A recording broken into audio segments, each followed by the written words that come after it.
What's up, everyone? Welcome to the Backseat Wisdom Podcast. Our mission is simple: to remind ourselves that we are all students of a craft in which learning never stops. We offer a space for firefighters, officers, and instructors to pass down their knowledge to the next generation of firefighters. Joining me today is Nick Ledin. He's a captain with the Eau Claire Fire Department in Wisconsin and is currently assigned to Truck 8. He has been a student of the job for 19 years and is a contributor to Firefighter Rescue Survey. He was the former president of the Northland Fools and is a board member of Fire Nuggets. He's a technical committee member for NFPA 1700, was a former technical panel member for UL FSRI's PPA and PPV study, is a co-host of the Fire Nuggets and Grabs podcast. Nick is lucky enough to be a small part of UL FSRI's Public Education Advisory Committee. Last but not least, he can grow a pretty legit stash. Nick, thanks for taking the time to come on. Is there anything else you would like the audience to know about? No, that was plenty, man. I appreciate it. Thanks for having me on, Adam. Thanks for the offer. Absolutely. So first, little bit how you got involved with the fire service, and kind of your upbringing, and let's go. Perfect. So I grew up in the suburbs of Minneapolis, and after high school, didn't know what I wanted to do, and everybody else was going to college, so I figured let's do that. I was always kind of a nerd, as you'll probably find out if you listen to this. And I thought, hey, why don't we, as we're going to school, I didn't know what else I wanted to do. So, and medicine and the human body always interested me. So I thought, let's be a physician. So that was kind of the route I did in undergrad. That never really led to a whole lot. We had some interviews at med school, but it never really happened. Then I was kind of interested in being a ski bum for a little while. So I followed my then girlfriend, now wife, out to Colorado, bummed around for a couple of years, then had to get a real job. And that's when I started paramedic school. And so Colorado Springs, 2005, started paramedic school. And doing my ride-alongs there, I had to spend 125 hours with Fountain Fire Department, which was just a bunch of great guys and gals down there, and kind of fell in love with it and realized, hey, these fire guys and gals make more money than I do, get to do cooler stuff than I do, train more than I do, and just seem to be happier overall than the amazing people that I was working with in my full-time EMS job as well. And just so happens they needed a firefighter. And so I said, let's try this. So then we started Fire 1, Fire 2, all that fun stuff. And so that would have been February of 2007 when I got started with Fountain Fire Department out in Colorado. So fell backwards into it, but one of the best trips I've ever had in my life. Yeah. So you came in through the medic, right, into the whole fire service thing. So yeah, kind of a different perspective than most people, I would assume.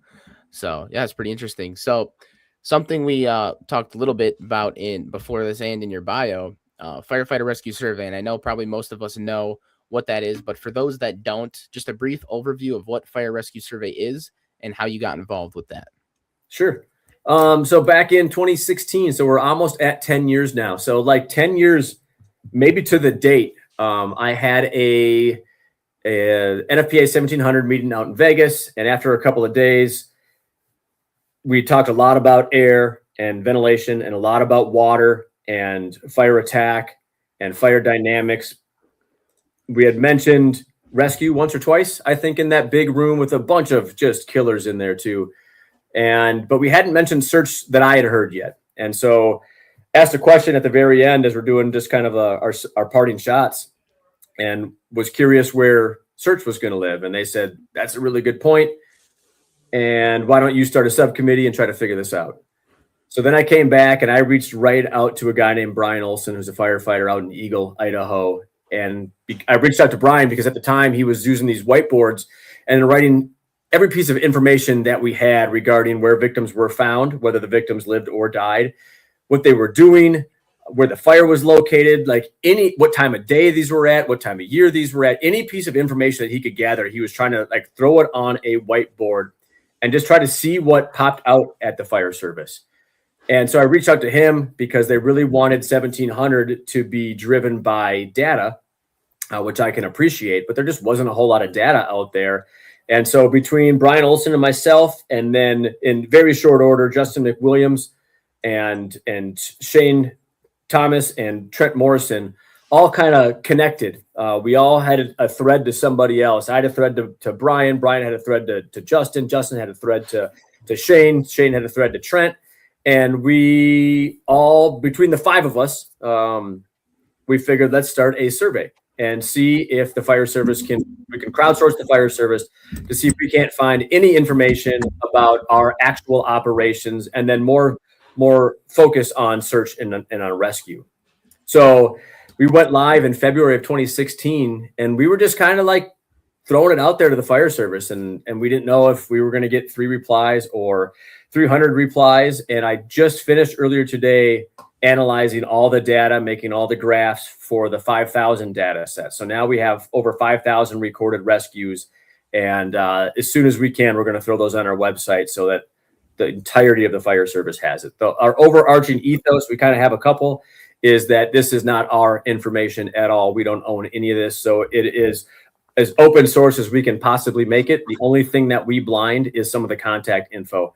But we want to make sure that everybody in the fire service can get better because of this information. The other thing that we have is the other ethos pillar that we have is just that we're more interested in information than affirmation. We know we're humans. We know we have biases. We know we have blind spots. We know we have bad habits.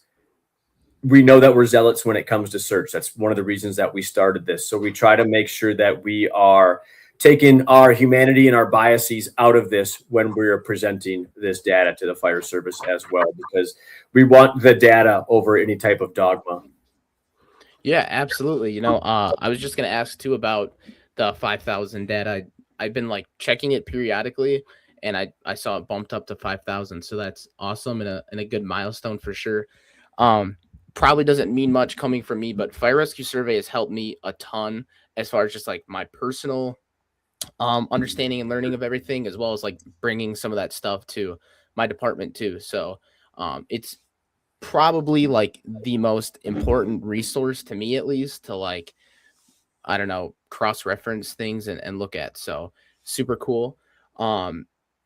This kind of the next question is kind of like the meat of the conversation.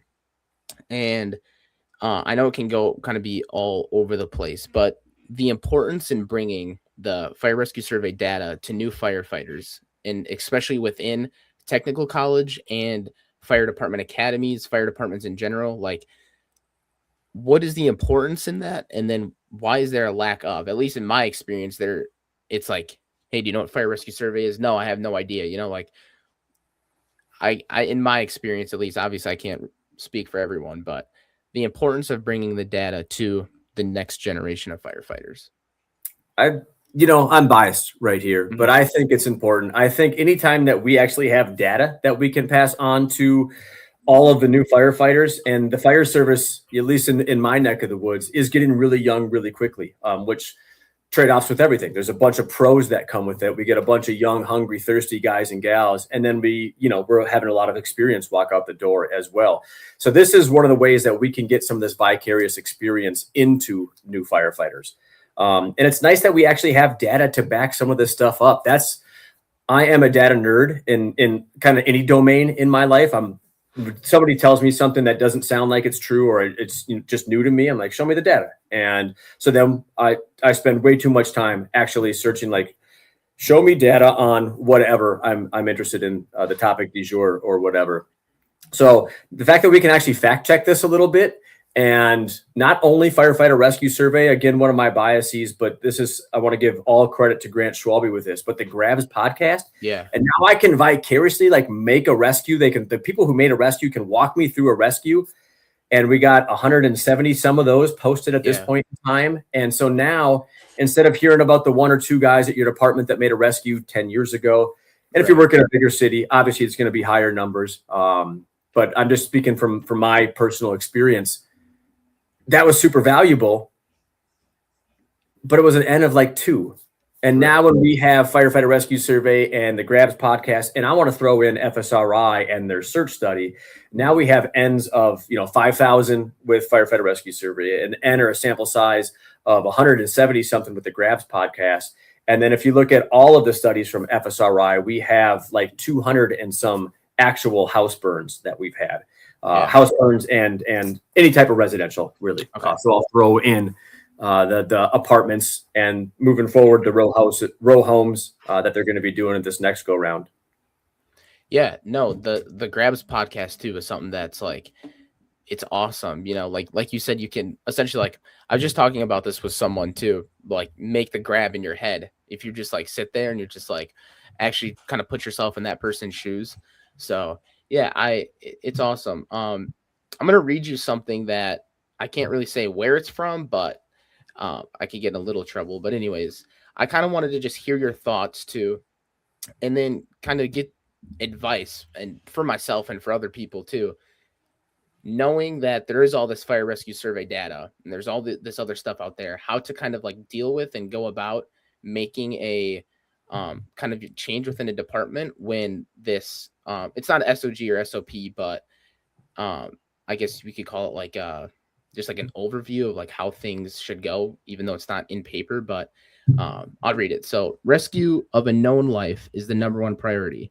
A primary search should be conducted immediately with a charged hose line. A team of at least 2 firefighters should always be assigned this task by IC. I know, like right away, you could like highlight a few things that are like, at least for me, like I wrote it down and I was like rescue of a known life. Well, how do you know if there's a life in there or not? And then like with a charged hose line and there's like all this other stuff. So just some advice to like not let that, within a department, like kind of, I don't know the right word, but lose motivation to, I don't know if that makes sense what I'm trying to say.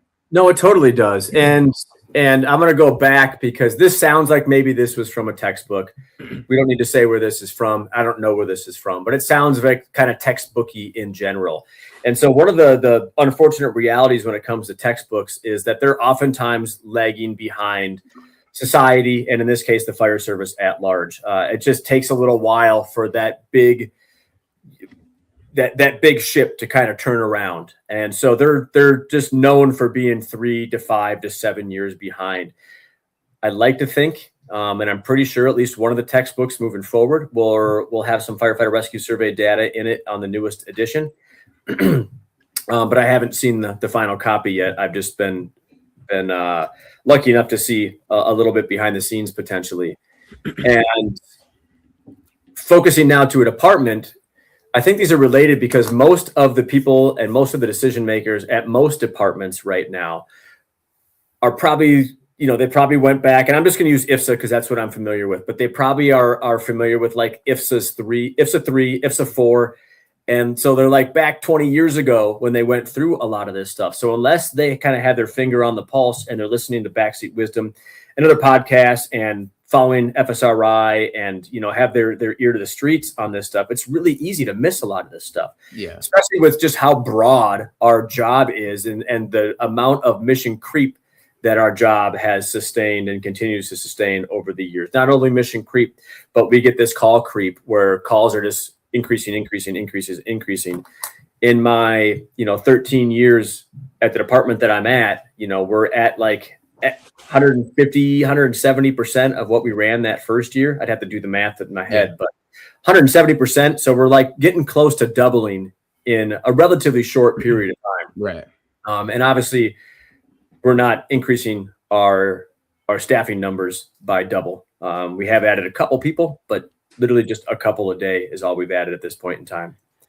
So it's tough. It's an uphill battle because you're going to use data that you might know, but the chiefs may or may not know.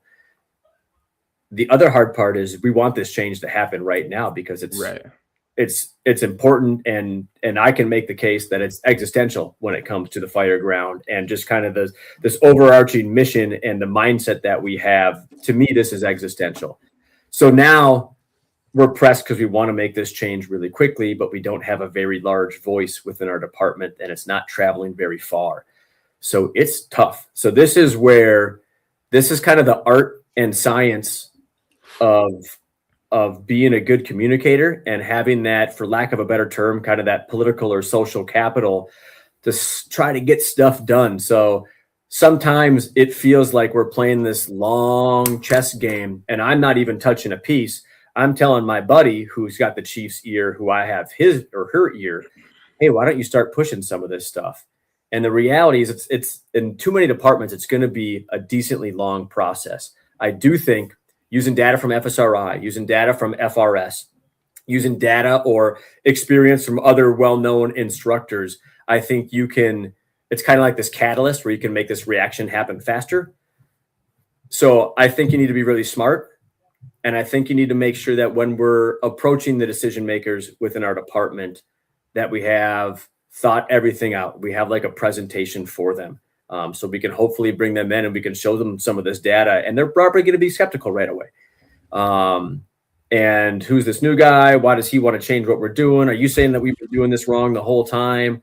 Hey, Rook, you've been here for 6 months. You want to be the IC right now? Is that what you're telling me? And you're like, no. So it's really easy to kind of step on your dick when you're doing some of these things.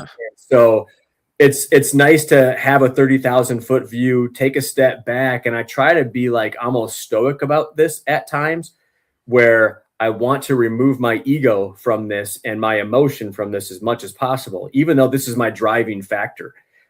This mission lives as low in my brain as like it can possibly live at this point in time. Like, this is existential. But I know that if Nick and his ego get going and my emotions get going, I'm going to lose the day. I'm going to lose that battle, and I'm probably going to lose the war, or I'm going to at least I'm pushing back victory in this war by months, if not years. So it's being very thoughtful of who I approach, when I approach them, and making sure that from day one, when I walk in the door, that I'm acting right. Because this is the long game. Nobody wants to admit that, and it's not fun and it's not sexy. We all want change to happen quick. And I do think because of some of the stuff that the fire service has learned over the past handful of years, we can make this happen faster now. Mm-hmm. Especially now we have data. People like data. It's really hard to ignore data, especially now that we have 5,000 rescues, and what FSRI has been doing for the last 15 years has changed the landscape in the fire service. So now people are just more open to data because they have softened the target so completely by having more or less bulletproof data at this point.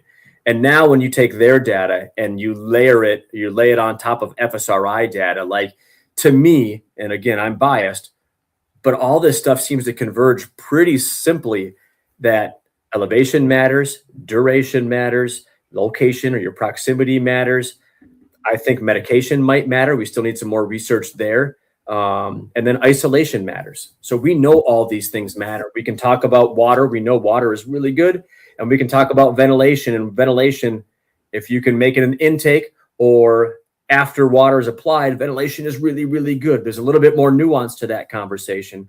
But I think if you do your homework, I think you can help kind of catalyze this chemical reaction that we're trying to make happen. Another thing that I think is really important is oftentimes people don't want to listen to the guy that they know really, really well. A good example for me is when I grew up, I was a wrestler, and my brother Brett was a great wrestler, but he was also the guy that beat me up every single day in my life when I was a little kid. And so I knew he was the best wrestler in the room and I should listen to him, but I had a hard time listening to him. Yeah. And I think sometimes that's the same thing within our departments. You might have a couple guys and gals that really listen to you, but there's a couple guys, they're probably older, and gals, they're probably older, they're probably a little bit saltier, and they don't love listening to younger people. And it's a shame, because oftentimes if our ears were open and our minds were open, we could learn a lot from people. I say we because I feel like I'm an old guy now. But sometimes I think what's really helpful is you just bring somebody else in. So oftentimes I have a workaround within my department. If we need something done, I'm going to go to Tosh, I'm going to go to Tunin, I'm going to go to Biazi, I'm going to go to Q, or whoever it is with my department. Outside of my department, sometimes it's like, we need to bring this guy in. If we want to change our engine ops, let's bring Kyle Romagus in. How do we get Kyle Romagus to come here for a day for each crew or each shift so that we can all learn from him? And it's not just Romagus. There's a million other great engine ops instructors. Brumley, Bonifield, I don't want to name everybody. Fields, so many great instructors. But just thinking outside the box, and sometimes if your department has never done that before, that's a big stretch as well to bring an outside instructor in. But you can, and I've been fortunate enough to be this outside instructor that's come into departments at times, you can make a lot of change if you bring somebody else in that can really be a megaphone for what you're really trying to preach. Yeah, there's so much good, what you just said, like there's so much to pull away. I've never really like heard it about like people you're close to not hearing or not wanting to listen to you. And like that makes so much sense, especially like for me too, kind of the flip of like wanting to listen to. I know I said before the show started, like my dad, like he's been in the Mhm. fire service for like almost 30 years. There's a part of me sometimes that is just like, I don't really want to like listen to him, 'cause it's like he's my dad, I don't know if people relate to that or if it's just me, but then sometimes I gotta like remind myself too, it's like, well, hold on a sec. And then I have a younger brother who's going through our like a junior program too. And he hates when I tell him like something. Like he Yeah, does not want to listen to me. So it's definitely like a an interesting thing that I've never heard, but yeah, it makes total sense too. So I kind of want to I had asked this question too, and then one from the audience, but kind of like the why behind stuff.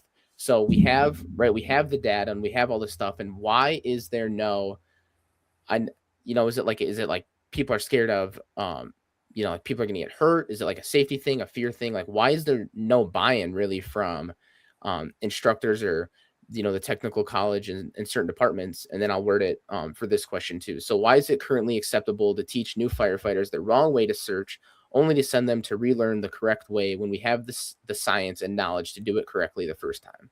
that's a very important question that you're asking, and it's not just one answer. Hmm.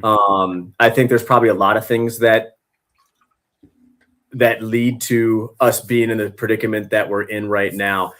So I'm reading a really good book right now. It's called The Coddling of the American Mind, and they kind of speak to some of this. So it's just kind of good timing. And so I'm going to parrot a lot of what Jonathan Haidt and Greg Lukianoff, the authors of this book, are saying, but I'm going to kind of put it in firefighter terms. I think the biggest reasons are that the people that are at the top of a lot of these, and I'm not throwing stones at these guys and gals, these men and women, but they probably haven't had bunker boots on very Yeah. recently. Even people that run a bunch of these programs are kind of like chief level ish, where my experience has been a lot of times, not always, for sure, not always, they're years removed from actually pulling hose lines, throwing ladders, forcing doors, performing search and rescuing victims, all these things, right? And so I think there's that distance there. I think the higher you go, your perception's a little bit changed as well. As a firefighter, when I'm talking about risk in my 3-foot world, it's pretty black and white for me. There's not a lot of nuance. It's like, hey, I feel comfortable doing this. I can do this. I also have to act as battalion chief at times now, and it's a little bit different feeling. I'm very, very new at the battalion chief position, and I'm only acting, so I'm pretending. But it's a different perspective as well. So I think part of that is as they kind of transition from company officer to more incident level command, or maybe even executive chief officer, like they're just more and more removed. So they see risk as more and more distant to them. And the more distant you get to the battlefield or the sound of the guns or whatever it is, risk just has a different perspective. So I think that is part of it as well. And now I want to throw in that we have in Wisconsin, at least, this technical college system. Now you have, I don't know how many tech schools there are in the state, but let's call it 30-ish tech schools, whatever it is. And now they have their own instructors, and then there's a bunch of administrators in there, and there's a bunch of lawyers telling them how they can make sure that they won't be held liable for certain things. And so they're going to overregulate, and they're going to overreact to a whole bunch of things, which is just an unfortunate part of living in this litigious 2026 that we're in. So this overregulation, this overreaction, and this under trusting of their instructors and the actual men and women, the boys and girls, men and women coming up through all these programs, I think leads to this kind of this nasty soup that now we all have to eat, because all this stuff makes sense if you're right here. But as you kind of step back, none of this stuff seems to make sense. So something I've said before is I always imagined, and again, we're going to talk about search because this is where I feel the most comfortable. But in Wisconsin, when you are learning Fire One and you're actually getting tested on search, at least here, I can't speak for the entirety of the state, but I think it's all similar. There's 3 people doing this search. You have a hose line with you. You have a tool that you're sounding as you go. You're holding on to a wall if you're the lead firefighter. You're holding on to a tool if you're the lead firefighter. And with your third hand, somehow, you're also holding on to the hose line and the nozzle as you're going in. The next person behind you is holding on to your boot, and they're holding on to the hose line. And the person behind them, same thing, holding on to the middle person's boot and holding on to the hose line as well. It's very, very slow. And you have 0, you actually have -1 hands left to search Right. in the wall, besides the actual wall that somebody is touching. So now you're only covering, or you're only taking up this much of the pathway that you're going to be in. You're all kind of right next to each other, and we're all probably pretty familiar with this. But this all makes sense at some level. There's a couple guys in my head that were talking years ago. They're like, search can be dangerous. And like, yeah, it can be. How do we make this safer? Well, let's give a hose line. That's a good point. If they have a hose line, they run into fire, they can put the fire out. There you go. Good thinking, bud. What else can we do? Let's make sure that they're always touching their partner. 2 heads, 3 heads are better than 1. That way, it's less likely that all 3 of them are going to get turned around or both of them are going to get turned around. Good point. What else can we do? Well, if you're always touching a wall, if you're touching it with your right hand on the way in, if you just flip around, if you get disoriented or you need to retreat, just flip around, put your left hand on the wall, and you'll be able to find your way out. Good point. What else? Hey, if we don't want anyone to fall through a floor, let's make sure we're sounding as we go as well. Perfect. And all these things in isolation, especially teaching somebody who's never crawled a hallway or never performed a search, all these things sound completely reasonable. So for the lawyers, for the tech schools, for the people that, like the lawyers of the people that are writing the textbooks, because those got to get checked off as well, and to all the other administrators at both of these levels, all those things sound more than reasonable. Now, the reality is you have 15 minutes to search one room, and you might find somebody in the state of Wisconsin for your search. The reality is they don't have, they being the victims that we're sworn to protect, they don't have 15 minutes for us to search a room. Now, that might be a little bit of an exaggeration because even with the hose line, it shouldn't take us anywhere near 15 minutes to search a room. But that's how we're tested. That's how we're taught in this state.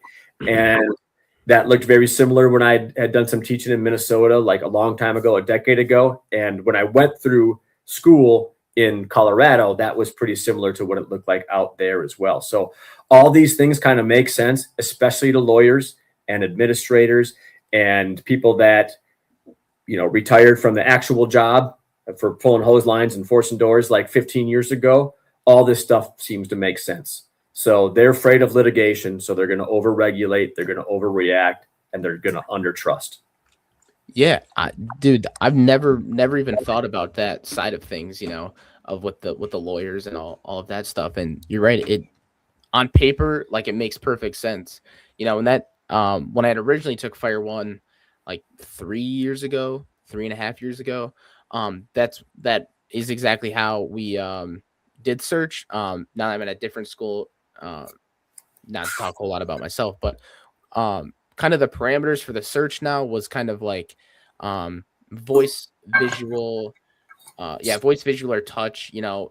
is all allowed. So there are definitely some things that are different, and I would like to obviously see it keep moving in that direction, but still definitely some like very interesting things that I still see now. So yeah, I mean it can just be tough, like we were talking about before, for that like student, especially for myself and other people too, to like deal with like, oh, there's the textbook way, and then there's guys like you who have all this like experience in fire rescue survey and all that, like, hey, there's this way, and then all these different like people, especially instructors at the actual school, telling you like there's this way, and this way, and this way is right, and my way is all this different stuff. So yeah, no, that's all good. I'll throw this. I don't know if you can see comments, but I'll throw that up there for you. Yep. From the man himself, Gary Lane. Oh, what up, Gary? Reverend. Yeah, So, it's spot on. Yeah, He's a wise man right there, the Rev. Yeah. So I know we talked, quite a bit about the why already. Let me just. All right, sorry. But why? I guess I don't know. Maybe this will play into everything too. But students and instructors viewing the textbook as like the law, right? You know, like fire Bible, whatever you want to call it too. Um, so I'm pretty sure this is going to cover everything we just talked about. So maybe if you have a different way you want to take this question, go ahead. If it's going to be the same thing, then just let me know. But kind of advice for the new student who doesn't know this side of the fire service, and you're slowly trying to bring them into this new kind of world, right? How do you go about slowly doing that without seeming like, well, this guy's a nut job? Because at times I'm sure I've done that to kids I Yeah. go to school with. No, it's like, whoa, like, you know, I don't know if that makes sense to you or not. In my head, No, it does. But it totally does. And this is something that I always have a plan, but my plan never works out nearly as well as I want it to. I am not a great communicator. I wish I was. I wish I had the silver tongue that Chief Brush does, or Chief Castro's, or all these people that you still there? yeah, Okay, sorry. no, you're good. I lost you here real quick. Stand by. Okay. Where was I? Oh, so I always have a plan, but it rarely looks the actual, like, when the plan comes together, it's not like the A team. It never works quite this well. But the goal is always, I want them to realize that they want to go to these other classes, to read these other books, to hear these other people. So I try to start really small, just by going, hey, have you seen this? And I'll show them like a 3-minute video. I think the easiest, most digestible thing for me to get other people into is the Brass Tacks Hard Facts video series that they've done. I'm such a big fan of that. So I'll send one of these to somebody just to kind of wet their whistle. I kind of feel like a drug dealer a little bit, going, hey, this first one's free, man. Hey, try this stuff. This is crack. You're going to like it a lot. So I give them one of those. And if they come back to me going, hey, that was sweet, do you have any more of those? And I was like, I do. And then you start giving them, Gary had such a great article that has changed my perspective a lot about the importance of an interior size up years ago, the Art of Firemanship magazine years ago. Or I'll send them an article by Justin McWilliams about search size up from the exterior. I'll send them a video of Brian Olson doing a Fire X talk, or all these things kind of really on the front end of this. I just want them to want more. So I'm sending them the best of the best. So even though I love the articles of Andy, or the book of Andy, that's a lot. And that can scare a lot of people off right away. So I want to get there, but it's not my first, second, third, fourth, or fifth stop. So it's kind of this very calculated, like, hey, what is he or she into? And let's say they really like engine company ops. Perfect. Let's start with Brass Tacks. Let's lead into some of those. Then let's try to send them, an article that maybe one article that Andy wrote from years ago, or Lloyd Lehman wrote from whatever it is. Just slowly kind of guide them into getting there. And I don't think this was done purposefully, but that's exactly how I started becoming a fire nerd. I had a guy that I used to work with who's now DC, Ryan Torres. But it was just like very organic, like, hey, check this video out. And so we watched a fire engineering training minutes video. And we're like, that's pretty cool. Like, do you want to go mess around with this and see if we can, make this work? Yeah, let's go out in the bay and we'll mess around for a little bit. And before you knew it, it was like, hey, I'm going to make sure that I watch more videos than this guy, that I read more than this other guy, that I am asking more questions, that I'm listening more, that I'm sweating more, that I get more sets in, I get more reps in. I'm going to outwork this dude. And it was just super organic. It wasn't, I don't think on his part, ever meant to be that way. But if you look at the arc of Rhino, is what everybody calls him, Rhino's career, he has developed 12 of me already, with Skeldum and J-Lo and Frediani and myself and Braden and all these other guys and gals around him. They all fall in love with it. So he doesn't know this, but I kind of take a page out of his book. I don't know if this was thoughtful on his part, or if he just kind of is accidentally making some really nerdy firefighters, but he's done a great job over the arc of his career. And so I kind of just want to lead a horse to water, and I want this horse to be thirsty when he gets there. So that's the whole goal, but it doesn't always work quite so well. And I've learned over the years, like, don't start with with a difficult book to read. You'll get there. Give them Yeah. another more digestible book first. Give them, Report from Engine Company 82. Give them Lieb's book. Give them Corley's book once they're ready for a book. Yeah, absolutely. I like the book part. I made that mistake like a few weeks ago with a guy in my class, and I have like a whole like stack of books on my shelf up here. I'm like, Mm-hmm. okay, and one of them is the non-traditional truck company. I'm like, hey, I think you really like this book, and he's like, dude, I hate reading. Like, I'm not gonna read this thing. And so I think that's just some like, for certain people too, it's like just kind of slowly working in that stuff. That's some super good advice. Yeah, and I want to make sure classes and conferences are on that Yeah, list as well, because those are relatively easy, and people that like hands-on stuff, that's a really yeah, easy way to go. So it's not mhm, all books and computer learning and podcasts, right. and as much as I love all those, it's not just that. Yeah, for sure. So got a question from the audience. What do you think is the most impactful or meaningful advice you could impart on your new people that could alter their career in a positive way when they are in their first year? God, I wish I had like some sage advice right here. I think the two things that always kind of pop into my head are like, just enjoy yourself. This is such a great job. As Yeah. far as we know, we only get to go around this globe one time with life. And so, A, have fun in everything that you do. Well said, Gary. Uh, so A, have a good time when you're doing this. And then B, play the long game. I think too often, and the biggest mistake that I've made in my career, it was like, I want to change now. And I didn't care how many people I pissed off. If I could make that change, then I would win. Like it was all these like small little wins that I wanted. And what happened is I didn't get all the wins. I got some of the wins or hits or whatever we want to call it. But in my wake, I had pissed off 30 more people. So now when I wanted to make more change in the future, their first thought right off the bat was, fuck Ledin. That guy sucks. I don't even like that guy. And so when I got a chance to start over and go to a new fire department, and I've made plenty of mistakes here in Eau Claire as well, but it was very conscious of me to be like, all right, be cool, play the long game. I want all these things to change tomorrow. They won't. And if I push too hard, bad stuff is going to happen. So Rob Fisher's quote always pops into my head about 10% of the pressure, 100% of the time. That's kind of the whole over, he worded it better than I ever could, but that was the kind of the overarching conscious intention of what I was trying to do. Yeah, got it.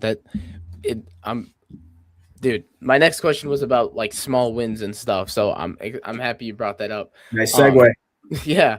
Um, I'll kind of give you. I hate talking about myself, especially on my own show, because this is not like about me. But anyways, something for me that was so started with small volunteer department in like rural Wisconsin. So packing up for a fire alarm was just something we didn't do. Like a Mhm. fire alarm was not anything. It was just like a boring, like didn't treat it as anything. And something like I slowly started doing was like I brought it up in a meeting, was like, hey, what do we feel about kind of treating a fire alarm as it's real until we get there, and then we can kind of start to work back. And my biggest thing with that was like being prepared with an air pack and our PPE and tools and everything. And I had said in the meeting, I'm like, how do we feel about this? And the response was, if you want to start doing that, go ahead. And so I started now on fire alarms, like the 2 fire alarms we'd get every month. Like air packing up for the fire alarm, getting off the truck with air pack. And for a while, it was just me. And then slowly another guy started doing it, and then another guy. And then I was just back home like 2-3 weeks ago, and we had a fire alarm, and 4 of us in the back got out with like, we're ready. And like that is something that never happened, and not giving myself any credit, but like that feeling of kind of trying to push for a change and then having that small win this is what I'm trying to get at, is super like refreshing. So what are some of your biggest wins, whether it be with, NFPA fire rescue survey in your own department, in your own career, some of your biggest wins that have really made that refreshing feeling that I alluded to earlier? Yeah. I love that. Thank you for sharing that too, Yeah. bud. God, some of the wins that feel like big wins. God, I don't know. I feel so fortunate in my career that I've been a small part of a couple pretty cool projects overall. I don't know if anything will ever come of it, but I really was proud of the work that we did with the 2 in 2 out paper. There was a handful of us, Sean Duffy and Chief Scott Thompson and Bill Carey and Chris Thompson. I thought what we put together was something that I was proud of. What else? More locally, it's all of these wins are going to sound kind of dumb probably to a lot of people, but for some of these, there was a lot of work, way too much work, way more work than you would imagine for some of these to happen. And some of these, it was just like, I got to be a part of something with a cool group that we produce something kind of cool and I'm proud of. So one of them is just getting water extinguishers or cans on our ambulances. That took us about 3 years. And for whatever reason, it was an uphill slog for us. But we finally got the ball over the finish line, if I want to mix my metaphors up. So that one felt really good because it took such a long time for us to do. Our entire engine company package that we have right now, our nozzles, our hoses, what we've done to simplify some of our operations, our bundles, our pump charts that we have, and a couple things that we're working on moving forward as well. It's been a long process, our high-rise packs, but those feel really good too because it's tangible. Every day that I open up the truck that I'm on, the Quint, and I can see all this stuff, I'm like, all right, it's really easy to get bogged down in a lot of your losses and a lot of the fights that you've been fighting for years and years and years, and you're not making a whole lot of traction. But every once in a while, I think it's really, really smart and wise for all of us to take a step back and be like, okay, where were we 5 years ago and what has changed? And be like, actually, we actually have quite a few wins right now. Right. We got hooks. So we got the New York hook. We got a Colorado hook. We got max mods on all of our rig. We got lock slot 8s on our trucks. We have some steels on all of our rigs now. And so like the equipment that we've gotten over the years is much improved. A whole bunch of just small wins. But when you start looking at these wins, you're like, we've actually put quite a few runs across the board right now. Here's a hit, here's a hit, here's a hit, here's a hit. And it's really easy to focus on the couple outs that you've had or when you're at the plate and it's no balls and 2 strikes and you're just getting hammered out there. But every once in a while, just take a step back. So I appreciated that you brought up this question because this is something I think we always look past, or too often we look past. But just take a step back and be like, look at all we've done. Write these down. I actually wrote some of these down, or as many as I could, a couple of years ago, because another guy that I love that I work with a lot, we talk a lot about this stuff, and we want to change this, we want to change that, and if only we had this, and oh God, what if we had that piece of equipment too? And it's really easy to have kind of this negative spiral, but it's just kind of reframing some of this stuff. Going, look at all the stuff that we've done. Let's write down all the 16 things that we're proud of right now. And when you look at that list, you're like, actually, that's pretty cool. That's pretty impressive to see. Mm-hmm. They might seem really small and not very impressive to a lot of people, but to us here, it feels big. Yeah, for sure. It's something I got to do too, like just take that step back. And I've heard it before too, but it's definitely a good reminder to, take that step back and appreciate the small wins you've had. So I kind of want to go back to a part earlier in our conversation that just popped up in my head, but you had talked about like kind of putting a stain on like yourself and making not the best decisions and mistakes, and then having that second opportunity. What your mentality throughout that whole thing, like what are some lessons learned from that you would go back and tell yourself if you had the opportunity? Yeah, if I could have started my career all over, if 46-year-old Nick could start all the way over back when he was 27 and getting into the fire service, I would have told myself kind of a couple of things is have more fun. Because there's been times, I think I've had a pretty fun career, but there's been times where I've just been angry and pissed off and I did a bunch of stuff just out of spite. Like, screw that guy. I'm going to, and some of it was productive. It's like, screw that guy. I'm going to work harder than him. I'm going to force more doors than he's ever even dreamed of forcing right now. So, and then just be conscious of all the other people around me as well, because if I am to the level that I want to be, which I'm not, but let's say I was, if I was the firefighter that I wanted to be, but if all the other people around me hated me and didn't like me and didn't want to work for me, I'm not going to get the best out of them. So the goal is to lift all these people up, right? So I think I would focus more on how do I enhance and improve the team. I think too often in my head, it was like, how do I get better? How do I do whatever? And it was very focused on me. And it should have been more focused on, all right, how do we get better? How can we help each other out a little bit more, instead of how can I do whatever? How can I become whatever? More we, less I. Yeah, for sure.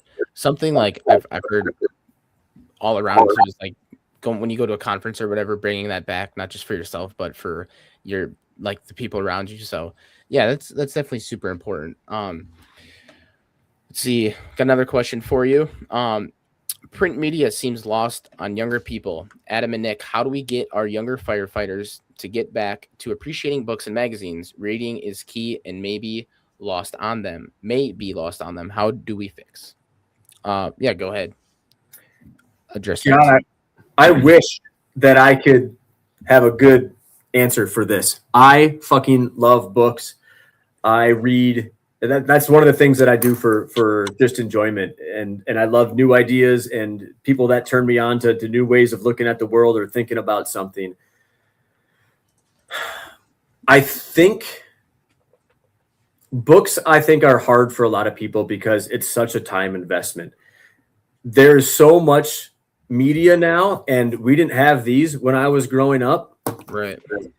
And God, and I'm just as guilty as anybody else. If I'm bored for like 3 seconds, if I see a goddamn commercial come on my TV, this is the first thing I read for. If I'm going poop, if I don't have a book with me, I'm going to have a book with me. But if I didn't, this is what I'm grabbing. Right. And so this is such a powerful tool, but we don't utilize this tool in the manner that, at least I don't utilize this tool in the manner that I wish that I did. It's a time suck, and that's the whole purpose of most of these apps on here, is just to suck our time away from us. They want our eyeballs, they want our attention. I don't know, man. So I like shorter books. I love magazines. I don't know why. Even magazines, and I love all the fire service magazines. They all have done some amazing stuff.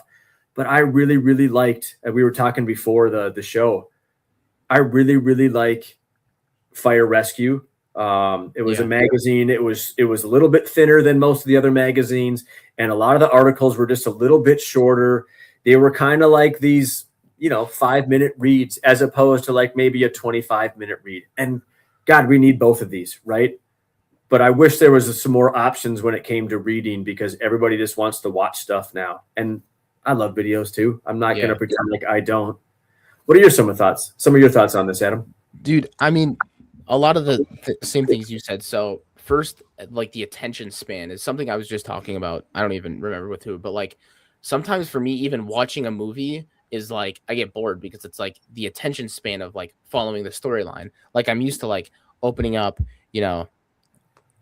like this, and then you just click a few buttons, and you can just scroll, right? Yeah. It's like my mind is now used to like the 15-30 second long video.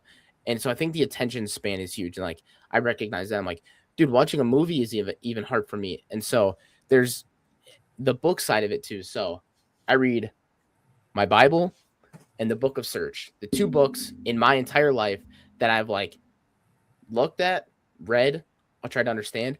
And I don't know why, but like I said earlier, I have Atomic Habits by James Clear, Ordinary Heroes by Joseph Pfeiffer, Hope Out of Darkness, 30 Fires You Must Know, Report from Engine Company 82, like all these different books up here. And if I'm being honest, like I've not read any of them all the way through. Like I'll get, X amount of pages in, and then like I just forget about it, or, so I think something for me to start appreciating and actually reading the books too is like finding someone to hold you accountable. So like I have a lot of good friends and stuff, and so something that we do is like check up on each other, like, have you been reading your Bible? The same thing. If I got like this guy over here is like, hey, have you read, you said you were reading this book about, the Book of Search. Have you continued reading it? I think just finding someone to hold you accountable with that, to actually read it and enjoy it more, because like if you actually start reading the books, like they are super interesting. Like I'm reading The Rescuer right now, and I've been reading it for like 2 months, and I'm not even close to being done with it. But like it's like they're awesome books. So I don't, like I said, I don't have the why. I don't know why we like don't read as much anymore.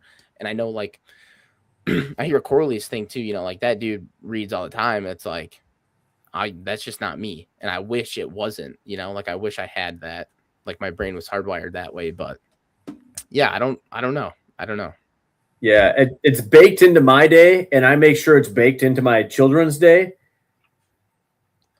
But likely, what very well might happen as soon as my kids leave the nest, or they turn like 16 or 18 and they stop listening to me, like they might not read anymore. So I'm trying to instill a love with it as well. So it's not like this painful thing. Like I want to find fun books that they love and whatever they're into, and I want to make this fun as well. So for me, it's baked into my day. There's 2 to 3 spots every single day where I'm going to read, and one of them is right before bed.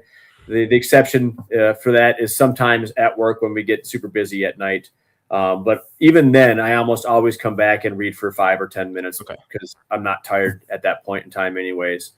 So I bake it into my day. But how do we get the masses to read? God, I wish I had a good answer for that guy. It's an important question. And reading is so good. And the best part about reading, and what's great is like watching videos right now. I can learn from Ramagus and Kyle Smith and Brumley and all these amazing people.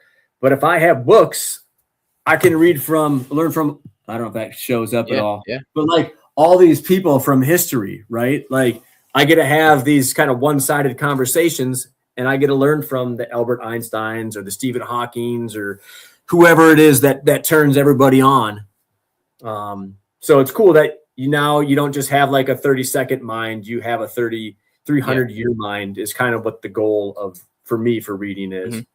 Yeah, for sure. And like something else that popped in my head too is like in grade school and throughout middle school at my school, we had 20 minutes of nightly reading, and you had to get like a signature from your parent. Yeah. And like I remember a long part of my, childhood, like my dad would be like making sure I read. And then slowly as I got a little bit older, we started to build up that trust, and he'd be like, "Did you read?" I'm like, "Yeah, I read on the school bus." I did not read on the school bus.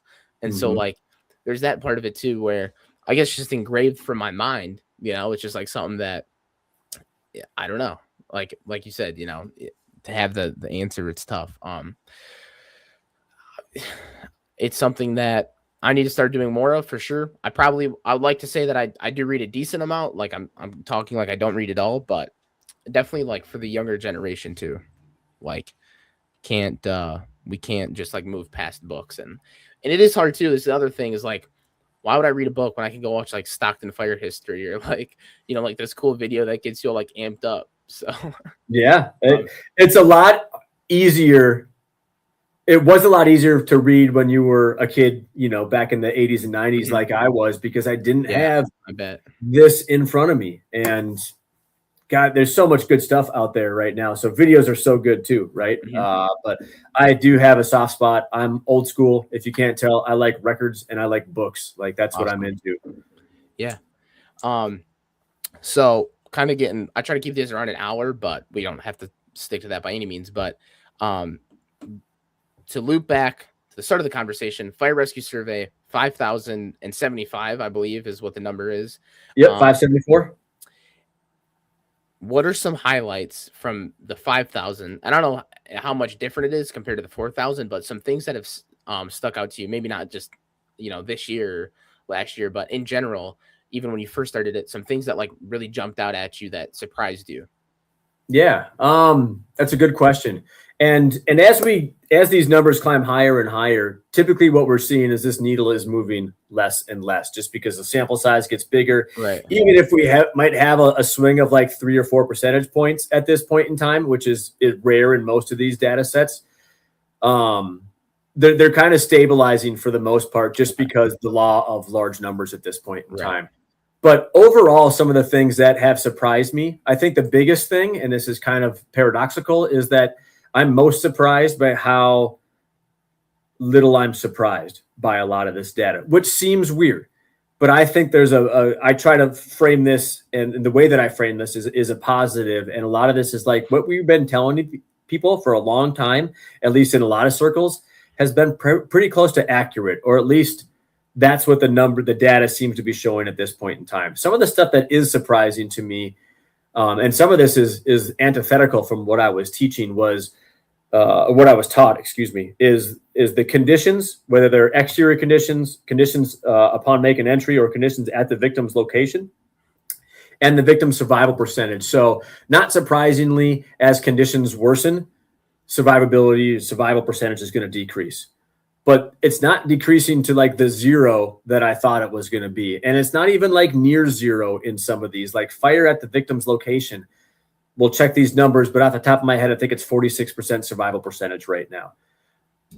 Fire that has transitioned from a incipient, gone to a room and contents, gone to rooms and contents, and now is attacking structural members, still a 53% survival percentage at this point.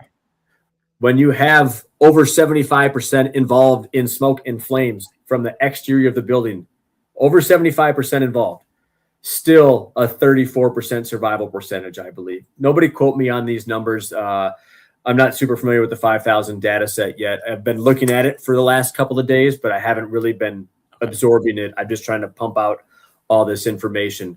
So that's been really surprising to me. The other one that was surprising to me was how we're locating these victims. Maybe the fact that about 79% of our victims are found with our eyes and our hands, our naked eyes, wasn't super surprising to me, but I would have thought the thermal imaging camera would have been higher. Yeah. And I like to think, I'm trying to like reverse engineer some of the why behind some of this stuff. So I as far as I can tell, and my assumption and presumptions with this is that we're probably not teaching thermal imaging camera use as good as we should be. We're probably not utilizing it as good as we could and should be. I know it's not this like cure all and get to find everybody in 3 seconds. I'm well aware of that. But the fact that only 7 or 6% of our victims are found utilizing a tick, initially found with the tick, that was surprising to me as well. Yeah. No, I mean, it's surprising to me too. That's crazy.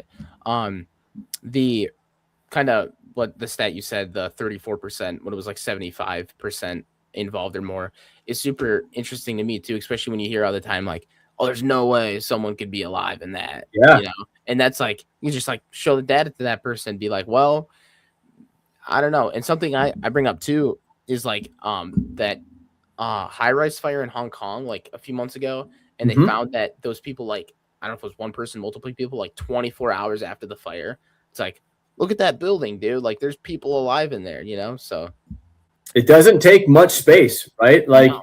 Yeah. Doesn't, yeah. There's been, what's great about being in this search world and so entrenched in it is when people make a rescue, oftentimes they'll send a video to me like, hey, you can't share this. And I've seen at least, and some of these are online so everybody can see as well. But I've seen at least a dozen, if not more, fires where I would have sworn, especially Nick from 5 years ago would have sworn nobody can survive in there, or 10 years ago would have been, no, people can't survive in there. And they're like, nobody, as this video is happening, they're rescuing somebody out of here. So like Hale Fitzgerald had a great one out in Portland, Maine, South Portland, Maine.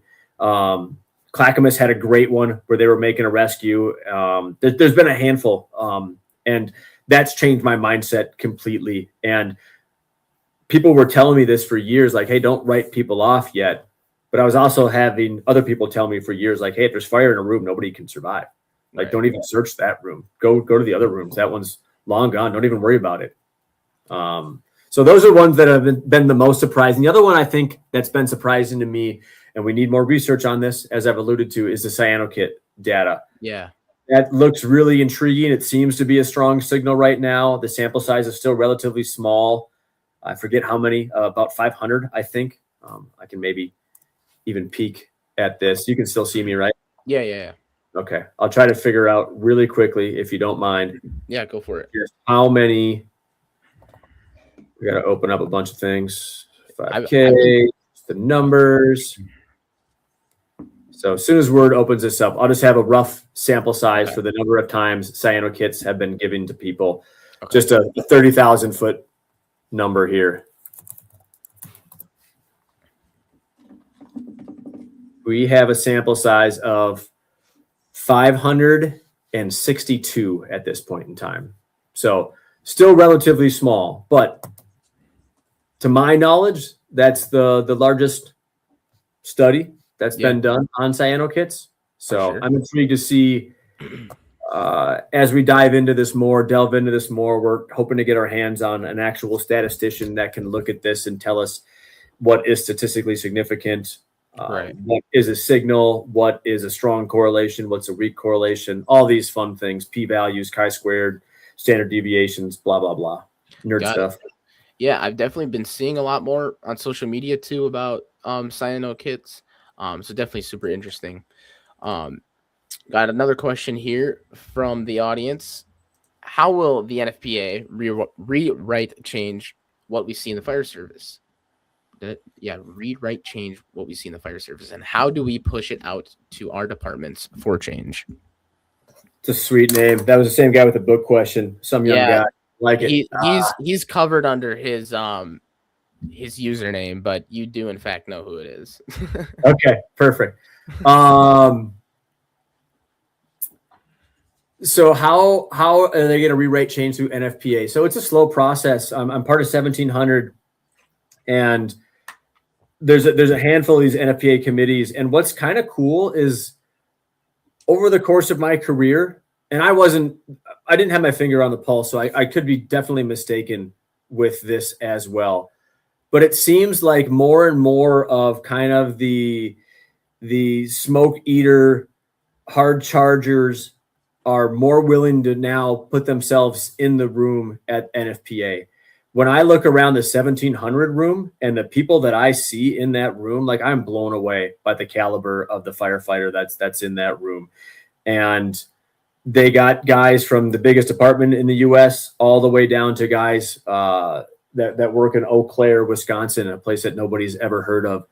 And then they have, I mean, I could list off 20 people right now, but I'd be missing a ton of people, but just an incredible wealth of knowledge within that room.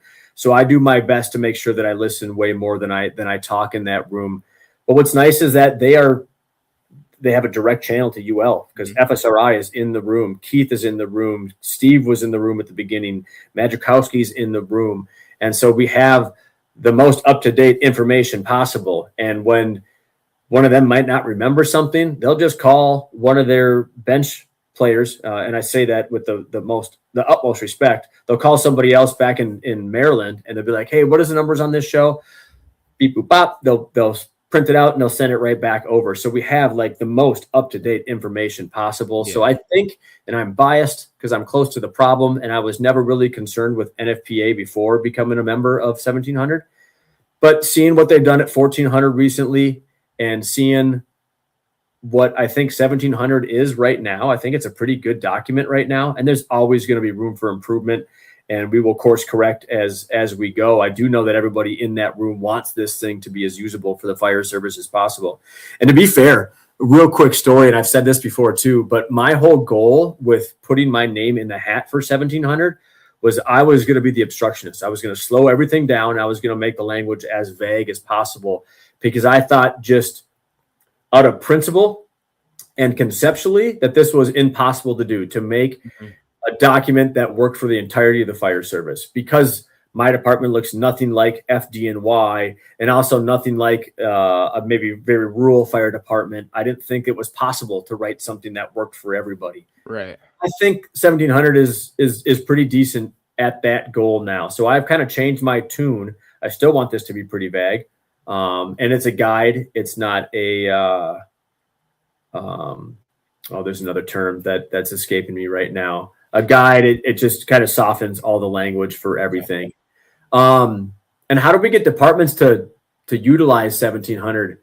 It's another really good question, and I don't know if I have a really good answer, but it's nice that it's backed by data. And if you look at a bunch of the names on there, I bet your chief probably can recognize a couple of those names. And if that's enough to open the door to say, Chief, just read chapter 11, just read chapter 13, just read those two chapters. And then let's figure out if this works for our department as well. And let's have some discussions about this. So I think that's a good way to start. And the whole 1700, again, that's only one of a bunch of different NFPA standards. That's the word. But not even utilizing all of 1700. And the whole thing is really good. But maybe just chunk it out. Just start with chapter 11. Or if search is what you're concerned with, just start with chapter 13. Just take these small bites. It's a big elephant, and it's all codified by lawyers. So it's like hard to read. Yeah. So just take it easy, take it a little bit at a time, and figure out what you want to do. Maybe go through and highlight and do a lot of the legwork for them. Be like, what do you think about these handful of bullet points? Is this something that might work here in my fire department? And go into it, to steal a phrase from Ted Lasso, like, be curious, not judgmental. We don't want to tell people like you're doing it wrong. And, firefighter Kyle said to do this, and the firefighter Lane said to do this. Like, just lead that horse to water. You want that horse to be thirsty and to drink and to ask questions. And the best way to do that is to take your ego out of it. You want to be Ted Lasso in these meetings. That's who you want to be. Yeah, dude, that's again some super solid advice. I definitely you're part of NFPA committee, and a lot of people aren't. I think a lot of people, including myself too, sometimes want to just oh, it's NFPA, throw out the acronym or whatever, not for practical application, yep. and all this other stuff, and they want to go away from the problem and get angry with it. Why is it like this and all this other stuff, and then not actually want to push for that change where it actually is. So super good that, like you said, there's a lot of really good people that are part of that. Definitely comforting for me and other people as well to hear that. Last question: what is your mustache routine to have the best mustache this side of the Mississippi? Love you, Bernard. There we go. That's some young guy. All right. First of all, I'm on the same side of the Mississippi as you, so that's just patently false. Whoa. Whoa. Shots fired. So I when I do shower, depends on if I'm at work or if I'm at home, but I shampoo it. It's the only hair that I shampoo on my entire body because we're bald now. And then I like to condition it as well. And then I put a little bit of wax in it. I keep it nice and trimmed up. When mine gets kind of all over the place, it kind of looks really gray and old. So I try to keep it high and tight as much as I can. And just a little bit of some mustache wax. Now, I don't know if you can answer this, Mikey, but same question to you. You just write in the comments. We'll get back to that. I would throw my my mustache routine out there. That's pretty solid right there. Right. My younger brother has I can't grow a mustache. I don't know why I'm talking, but just a little peach fuzz. I'm like, bro, you have to shave that. He's like, no, I can't. Yeah, I got a 14-year-old right now, and every once in a while I gotta be like, you should maybe shave that. He's like, yeah, good point, Dad. Good point. So I'm gonna steal one of your quotes, and I actually stole one of your other quotes. Stretch of the imagination. I used that after listening to your podcast just out of nowhere, and it was super fitting for the conversation. But to land this plane is a great thing, and I know people joke at you for it. But dude, it is good. So I'm definitely gonna steal it. But any other advice or anything you want to throw out there, just to whoever listens to this? There'll probably be 4 people that listen to it, but yeah, any closing statements? First of all, I just want to say thank you, Adam, for inviting me. This was fun to jam with you, and the fact that Mike and Gary were on as well for a while. That was super cool. So what's up, fellas? Any parting shots here? How about go USA? I don't know if everyone else loves the Olympics as much as I do, but go USA. Nothing wisdom. No, there's no wisdom right here. But I think one of the things that we could all use more of in America, because too often we see the the gap between us and them, meaning whatever it is. If you identify as whatever, there's always, if you're Republican, there's the Democrats or whoever. We're always arguing with people. Mhm. I was so excited for the Olympics to come back so we could all kind of remember the commonalities and all the stuff that we share with everybody, because we're much more similar than we are different. And if you haven't been watching the Olympics, watch them. There's nothing better in the world than the Olympics. And Mike, I don't know if you saw USA today. I hope I'm not spoiling it for you, but USA beat Sweden in overtime, and it was sweet. He did reply to. Shampoo shirts. double gun hands in the mirror. I love that. Well said, Mike. Yeah, but Nick, thanks for coming on. I really appreciate it. I never would have imagined when I started this to have someone of your caliber here, and I know you're not going to like that because every single person I've had on is super humble, but I really do appreciate it. Fire Rescue Survey is awesome. Continue doing all that. It helps me more than you can imagine. So, yeah, man, I appreciate it a lot. Well, I appreciate you, man. Thank you so much. You're killing it right now. And for all the listeners, the 5K data, 5,000 data should be out probably within 24 to 48 to 72 hours. It's whenever one of the guys can just find some time to upload a whole bunch of stuff. So really quickly, it'll be out there. I'll try to make a post tomorrow if it's not up yet and just tell everybody, like, it's here, boys and girls, men and women. Awesome. All right. Well, thanks to everybody that tuned in, and thanks again to Nick. We will catch you on the next one.